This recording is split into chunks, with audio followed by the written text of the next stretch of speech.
So guys, आज की video मेरी उन पेट पेरेंट्स के लिए जिनके घर में फीमेल डॉग या फिर फीमेल कैट है और वो डिलीवरी के टाइम पे बड़े पैनिक हो जाते हैं कि कई बार लेट नाइट हमारी फीमेल डिलीवरी करती है, तो उसके बाद उनको परेशानी होती है कि हम डॉक्टर से संपर्क नहीं हो पा रहा, आप कैसे करें। तो आज की वीडियो हमारी स्पेशल उसी चीज़ के लिए हम आपको समझाएंगे कि उस टाइम पे आपको हड़बड़ाना नहीं है, उस टाइम पे आपको किन किन चीज़ों का ध्यान रखना है। तो दोस्तों, सबसे पहले आपको एक होम्योपैथी मेडिसिन आती है परस्टीला 1M।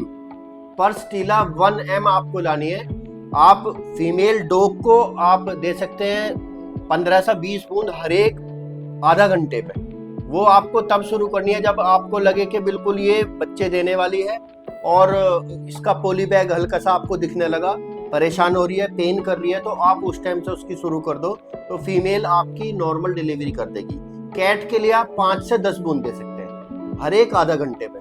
तो ये मेडिसिन आपको काफ़ी बेनिफिट होगी और ये काफ़ी हद तक नॉर्मल डिलीवरी आपकी फीमेल की करा देगी। उसके बाद आपको हैंड ग्लव्स रखने हैं, एक थ्रेड रखना है और एक ब्लेड रखना है। ये सारे के सारे चीज़ आपको डिसइंफेक्ट रखनी है ताकि उसको बच्चे को कोई प्रॉब्लम ना हो और टेटनस या किसी भी घातक बीमारी का बचाया जा सके। उसके बाद आपको कई बार ऐसी कंडीशन होती है फीमेल की कि बच्चे का पॉली बैग ब्रेक हो गया और हल्की सी उसकी टांग दिख रही है, तो आप हल्के से इशारे से हल्का सा पकड़ के उसको और थोड़ा सा, जैसे ही आपकी फीमेल पेन करती है आप उसको निकाल भी सकते हैं। क्योंकि ये कार्रवाई मैं तब बता रहा हूँ, कई बार आपका डॉक्टर से संपर्क नहीं हो पाता है और फिर आप परेशान हो जाते हैं। तो ऐसी कंडीशन में आपको इन चीज़ों का ध्यान रखना है। जैसे ही बच्चा बाहर आता है, आप उसकी गर्भनाल को कम से कम 3 सेंटीमीटर छोड़ के, जो मैंने आपको थ्रेड बताया उससे टाई करेंगे और फिर 3 से 4 सेंटीमीटर छोड़ के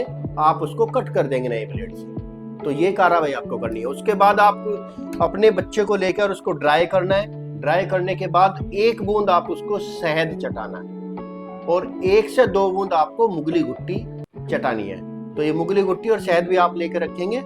इससे आपके पेट की इम्यूनिटी पावर बनी रहेगी और उसका डाइजेशन बिल्कुल सही रहेगा। उसके बाद आपको क्या करना है, एक कार्टून वगैरह लेना है, गत्ते का कार्टून लेना है और उसमें अगर सर्दियों का टाइम है तो आपको एक बल्ब टांगना है। अगर गर्मियों का टाइम है, नॉर्मल टेम्परेचर है, तो फिर आप बिना बल्ब के भी आप उसमें रख सकते हैं। हर एक आपको 2 से 3 घंटे पे बच्चों की फीडिंग करानी है और उसको कार्टून में रखना है। ध्यान रहे कार्टून भी डिसइंफेक्ट होना चाहिए, उसमें भी कोई बीमारी फैलने का अंदेशा नहीं होना चाहिए।